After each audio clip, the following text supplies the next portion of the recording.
Pues continuamos con nuestro programa y aquí tenemos la sección de mi estimado Luis Antonio para que nos va a platicar un poco de cultura. ¿Qué nos traes hoy, Luis Antonio? Hola, Vic, ¿cómo estás? Bien, bien. Pues qué aquí, bueno, aquí qué bueno. A escucharte, a ver qué traes hoy. Oye, pues mira, me encanta mi sección de cultura. ¿Por qué? Porque se presta para todo, ¿no? En este caso, todo aporta. Hoy les voy a traer la historia del vino en el Bajío. Solo en el Bajío, ¿no? Digo, porque pues, la historia del vino es vasta. En México es vasta. Y fíjate que precisamente con esto de la historia del vino, ayer estaba leyendo en una página que se llama Wine Styling, ¿no? Que, bueno, se le llama la nueva casa del vino aquí a la zona del Bajío, ¿no? A Querétaro, Aguascalientes, San Luis, toda esta zona, ¿no? Guanajuato. Ok. Entonces, fíjate que tiene la razón y media razón también, ¿no? ¿Por qué? Bueno, la historia del vino aquí en el Bajío, pues data de muchísimo más. Claro que conocemos todo lo que es el norte, ¿no? Coahuila, la zona de Parras, Baja California, pues bueno, es el principal aquí en México. Pero en el Bajío no es nuevo, ¿qué crees? ¿No? No es nuevo. Bueno, te puedo decir desde ahorita que data desde la época de la conquista. Y todavía no necesariamente vino, pero bueno, empezando ahora sí nuestra narración. Fíjate que los indígenas, aquí en la zona del Bajío, los olmecas, en el 1200 antes de Cristo, ya fabricaban una bebida con base de uvas. Ojo, no, nada de vino, no, o sea, era... No, ¿como un antecedente del vino? Ándale, un antecedente indígena, prehispánico. Se le llamaba acachul, y era una bebida a base de uvas, ¿no? O sea, uvas, principalmente uvas. Se mezclaban con otra pequeña dosis de otras frutas y se endulzaba con miel. Ese es nuestro antecedente, vamos a pensar como americano, ¿no? Como de este lado del charco, eso hacíamos con la uva. Pero en realidad nace de la conquista. Los españoles fueron los primeros en traer la vid, ¿no? Okay. De hecho, ahí tengo un dato interesante. Hernán Cortés era un gran promotor del vino, ¿eh? O sea, al grado que le decían los demás conquistadores, ¿no? Imagínate la escena, ¿no? Les decía que por cada 100 indígenas que tuvieran a su cargo, tenían que sembrar 1000 vides de vino, ¿no? Imagínate. 1000 especímenes. Era bastante. No, bárbaro. Para esa época, bárbaro. ¿no?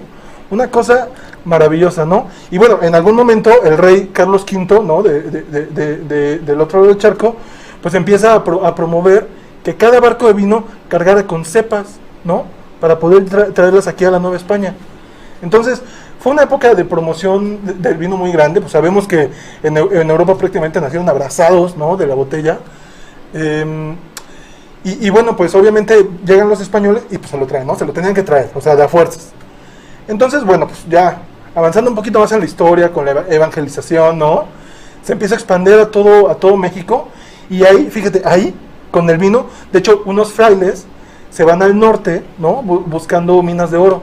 Claro que se llevan su botella de vino, ¿no? Y de hecho sus muestras, ¿no? De vid.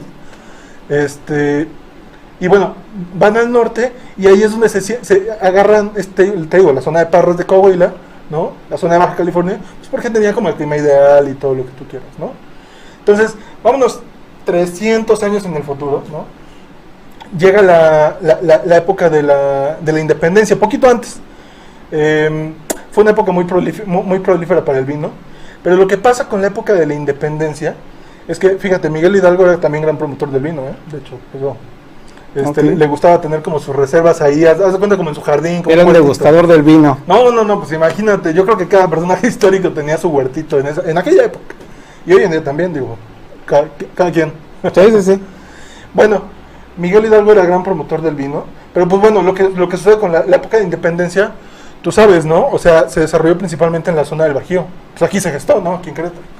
Entonces, resulta que las mayores repercusiones de esa guerra fueron en toda esta zona. ¿Qué fue lo primero que se hizo? Pues se paró la producción, ¿no? Entre ellas, pues la del vino. Vale, entonces, se para la producción del vino y pues así se mantiene, ¿no? Toda la época del México independiente. Una vez que nos independizamos allá por 1821, ¿no?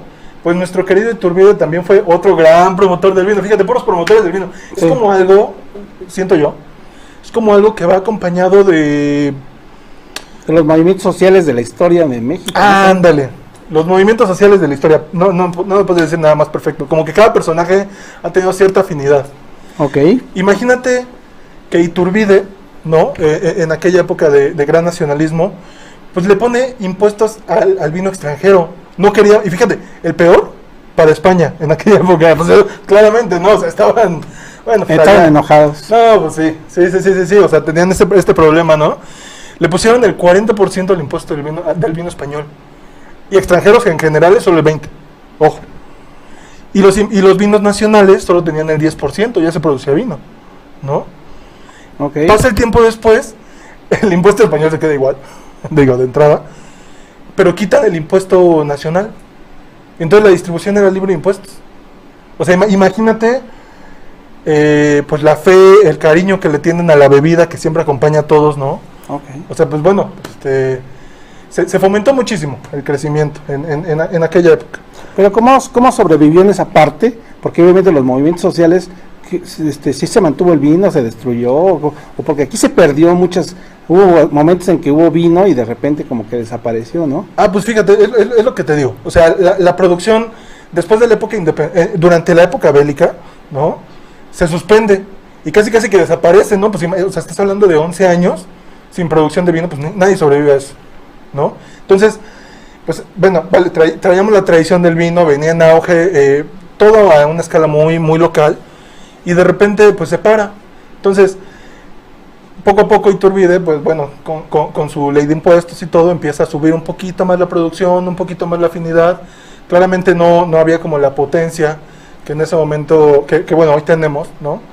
Y luego lo que sucede es que se mantiene en una época prolífera, y luego llegamos al Porfiriato, donde bueno, pues vienen todas estas tendencias francesas, ¿no? Con el buen Porfirio Díaz, trae cepas francesas, ¿no? De esa época, y se empiezan a plantar, y es una maravilla, hasta que, ¿qué crees?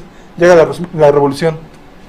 Mismo caso que la independencia, se para la producción del vino, y bueno, vas para atrás todo de regreso, ¿no?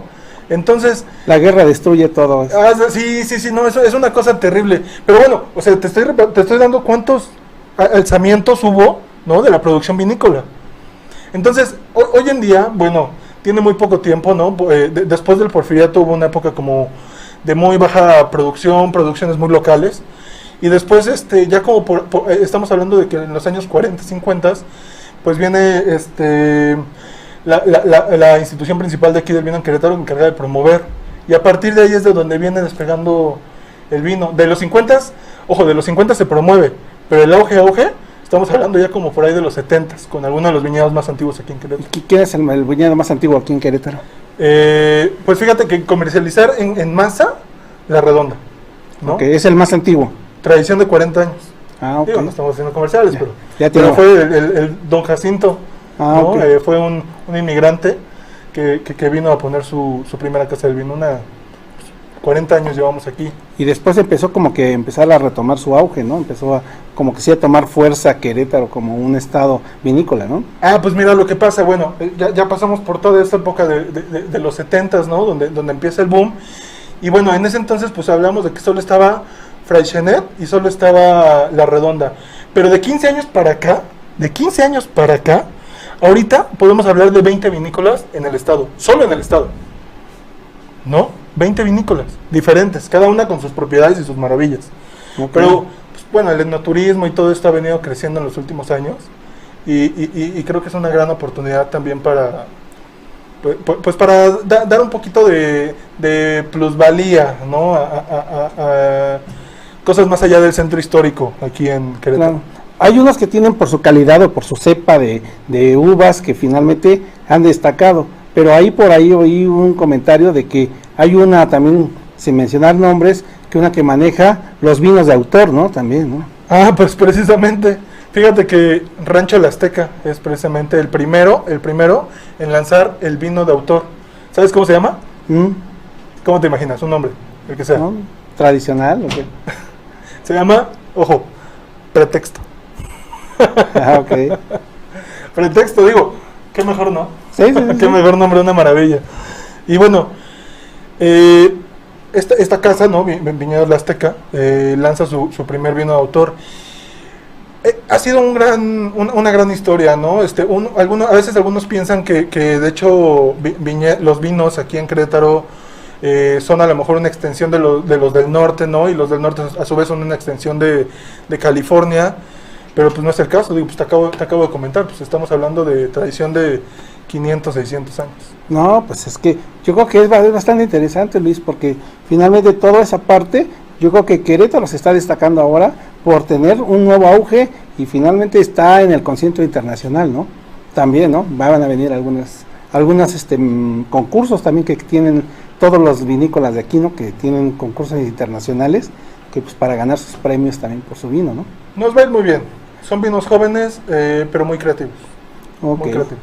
No, pues muchísimas gracias por tu cápsula, Antonio, y pues dile al público que vamos a tener algunas visitas a algunos lugares y recorridos que nos vamos a traer aquí con unos reportajes. Sí, por supuesto, pues aquí cada viernes los voy a andar molestando un poquito, ¿no? Con esta sección que me encanta de cultura. No, pues muchísimas gracias y pues vamos a un corte comercial y continuamos.